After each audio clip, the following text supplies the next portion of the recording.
Dear colleagues, this is a cataract with very shallow anterior chamber. Let us see how the surgery goes. This is the main incision, 2.8 mm. This is a posterior limbal incision.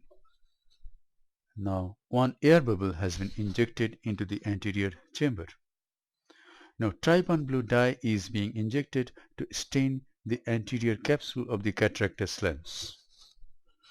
The dye is washed out immediately 5-6 seconds after its injection. This patient has a very shallow anterior chamber, so shallow that I know I will not be able to use my Utrata forceps. Now, viscoelastic substance is being injected into the anterior chamber. Probably it is better to use viscoat first and then inject HPMC for better protection of corneal endothelium. However, I will take proper care with HPMC alone to take care of the endothelium. Now in this case I am doing capsular rhexis with the cystitome. The flap, the capsular flap is, the capsule is flipped and it is rotated like this, and when it comes to this point at around 5 o'clock, the chamber is so shallow and some leakage of viscoelastic substance has occurred, and now I want to refill the antechamber with viscoelastic substance, and then again I restart capsular rhexis. That's it. Rhexis is completed. This is not a round rhexis. This is a continuous curvilinear capsular rhexis. It is fairly acceptable rhexis. Now hydrodissection is done. Hydrodissection. Cortical cleaving hydrodissection is done. Now viscoelastic substance is injected.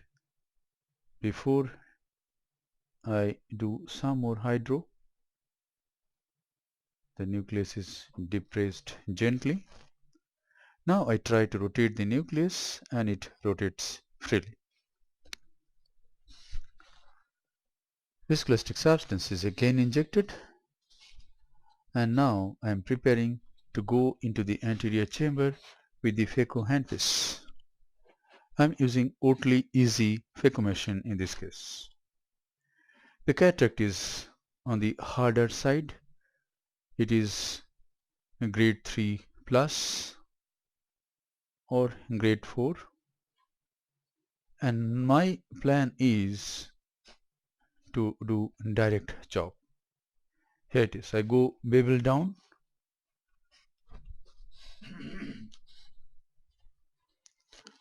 and now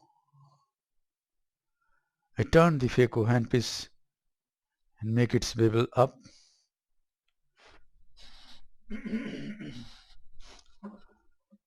I remain.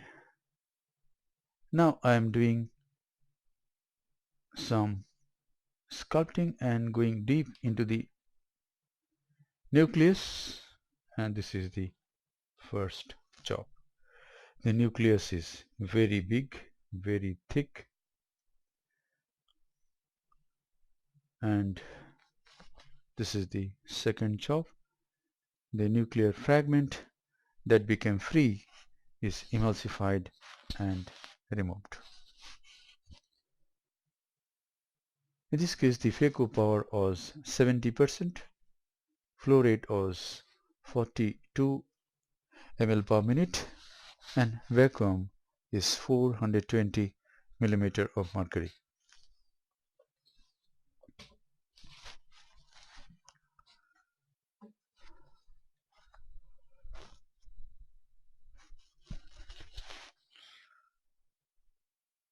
Now this is the last portion of the nucleus. This machine cuts very well, emulsifies the nuclear pieces very well. Followability of the nuclear fragments is very good, and this is emulsification of the last bit of nucleus. I removed the chopper so that leakage from the side port stops and the posterior capsule goes towards the vitreous cavity.